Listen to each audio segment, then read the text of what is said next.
بسم الله الرحمن الرحيم. الحمد لله رب العالمين، والعاقبة للمتقين، ولا عدوان إلا على الظالمين كالمبتدعة والمشركين، والصلاة والسلام على نبينا محمد وعلى آله وأصحابه أجمعين.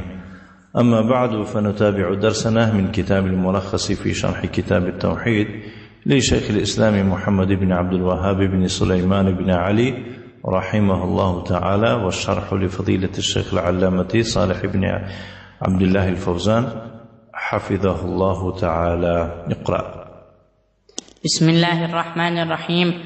قال الشيخ الإمام المجدد محمد بن عبد الوهاب رحمه الله تعالى في كتاب التوحيد: وللترمذي وحسنه عن أنس رضي الله عنه: سمعت رسول الله صلى الله عليه وسلم يقول: قال الله تعالى: يا ابن آدم، لو أتيتني بقراب الأرض خطايا ثم لقيتني لا تشرك بي شيئا لأتيتك بقرابها مغفرة. بسم الله الرحمن الرحيم. الحمد لله رب العالمين، والعاقبة للمتقين، والصلاة والسلام على نبينا محمد وعلى آله وأصحابه أجمعين.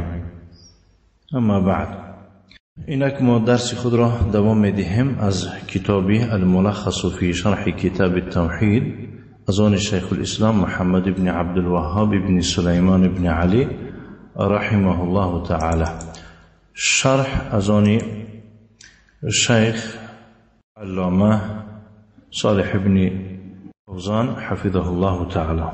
موضوع درس امروزه: وللترمذي، شيخ الإسلام فرمد: وللترمذي وحسنه عن أنس رضي الله عنه: سمعت رسول الله صلى الله عليه وعلى آله وسلم يقول: قال الله تعالى: يا ابن آدم، لو أتيتني بقراب الأرض، أو ممكن أن تقول بقراب الأرض خطايا ثم لقيتني لا تشرك بي شيئا لأتيتك بقرابها أو بقرابها مغفرة.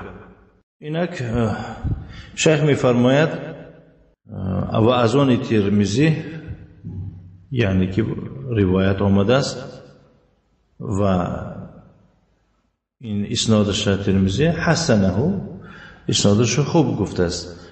از انس رضی الله عنه روایت میکنند که گفت: سمعت رسول الله صلی الله علیه و علی آله و سلم یقول: من پیغمبر صلی الله علیه و سلم را یعنی که شنیدم که میگوید، گفت: قال الله تعالی، الله تعالی فرمود، حدیث قدسی بود است: یا ابن آدم، ای فرزند آدم، لو اتیتنی بقراب الارض خطایا، اگر تو قراب کو به معنای زمین پر کردن، یعنی به پره زمین، یا که یعنی که زمین پر از خطا کنی، یا که قریب به پر شدنش بیاید، چون که قراب یا چیزی پر میگوین، یا که نزدیک به پر شدن میگوین، یعنی به تمام گناه بیایی.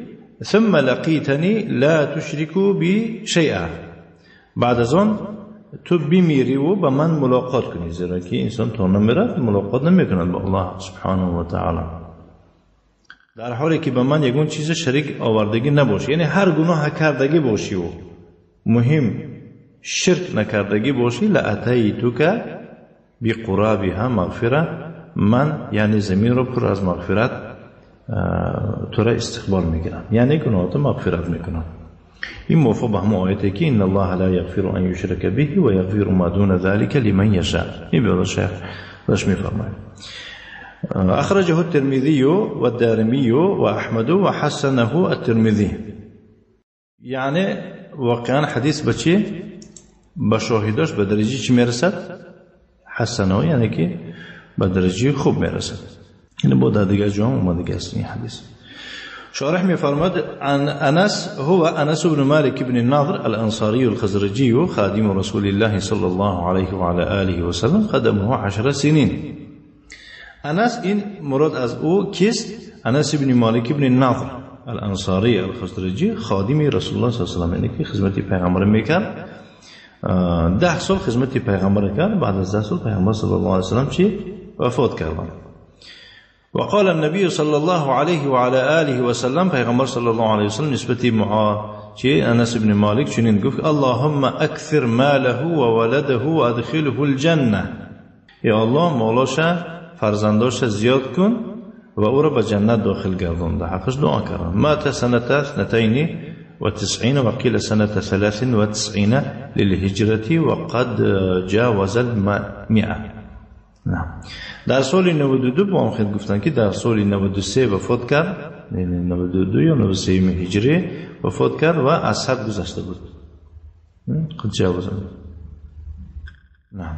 وللترمذي وحسنه يعني وروى الترمذي في سننه الحديث المذكور. این همه حدیث مذکوره ذکر شده گیره ترمذی در سننش روایت کرده. کتاب ترمذی رو چی میگن موسی؟ سنن ترمذی میگن. این امام احمد چی؟ مسند میگن. دیدی؟ ابو داود چی؟ سنن. بله. ابن ماجه چی؟ سنن. احسن. بله. وحسن اسناده. فهمیدی؟ ترمذی این حدیث روایت کرده سو و اسنادش چی گفته؟ حسن گفته. این حسن و ضعیف و صحیح اینا یکی از ترمین های علم مصطلح میگوشن که وقتی علم مصطلح خوانی با مراد از صحیح چیز حسن چیز میفهم. قراب بدم القاف قو وقيل بكسرها قرام. قراب و قرام و ضم اشهر لیکن بزم مشهور آمدگی است. و هو ملؤها یعنی که ملؤها فری زمین او ما يقارب ملئها یکی نزدیک به پر شدنش. ثم لقيتني لا تشرك بي شيئا. بعد از اون من ملاقات کنی در حالی که به من یگون شریک قرار دادگی نباشی.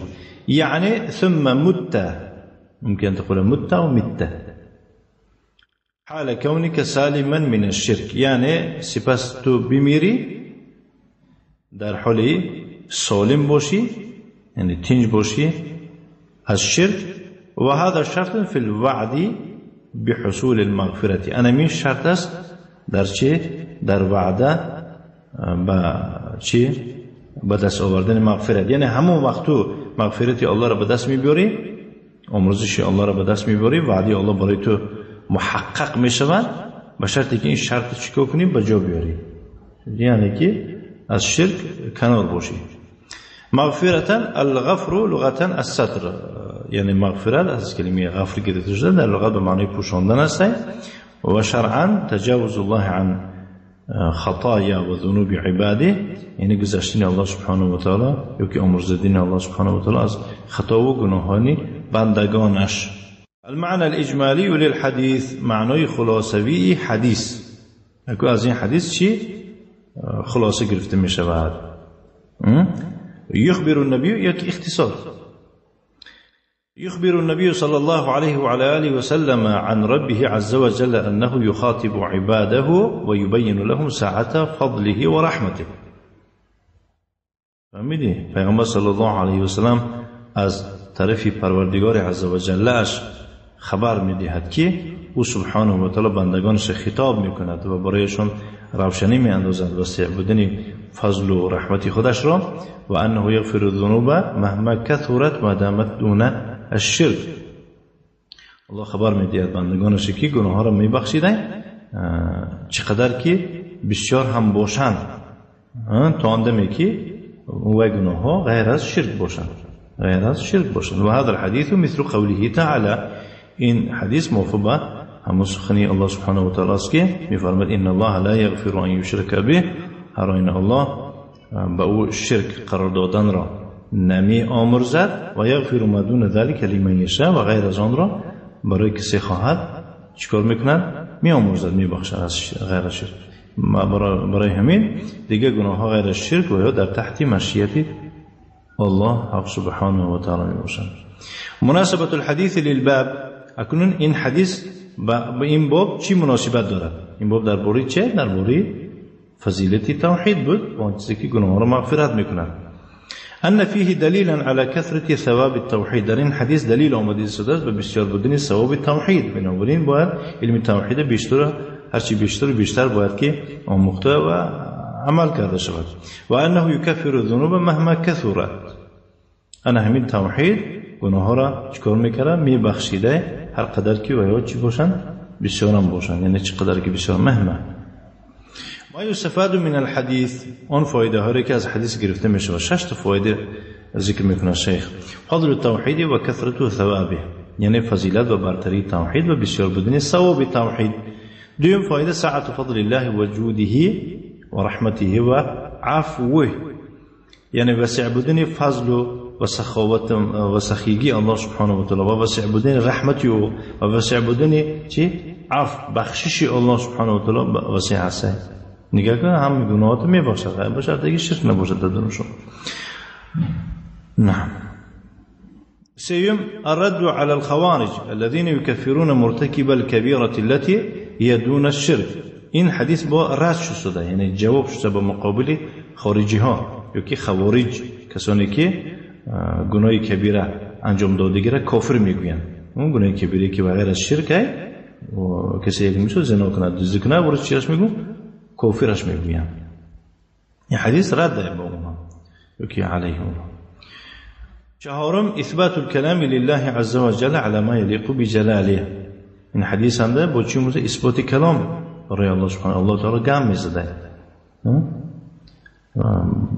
نه چه خیلی که به خودش به بزرگی خودش لایق می باشد. الله تعالی گفت که ابن آدم، آواز چه صوت میشه در یا حرف شنیده میشه. نه.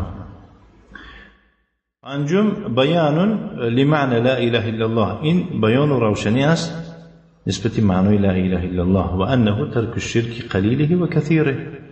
یعنی مراد از این لا اله الا الله چی بود؟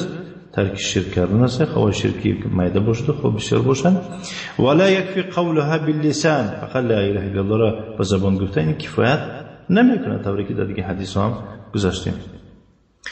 ششم آخرین فایده اثبات البعث والحساب والجزاء، یعنی ثبوت بودن بعث یعنی زنده شدن بعد مردن و حساب و کتاب اعمال نشده است و الجزاء یعنی که پاداشی نیک برای کسانی که اعمال نیک انجام دادن و پاداشی بد برای کسانی که اعمال بد را انجام دادن.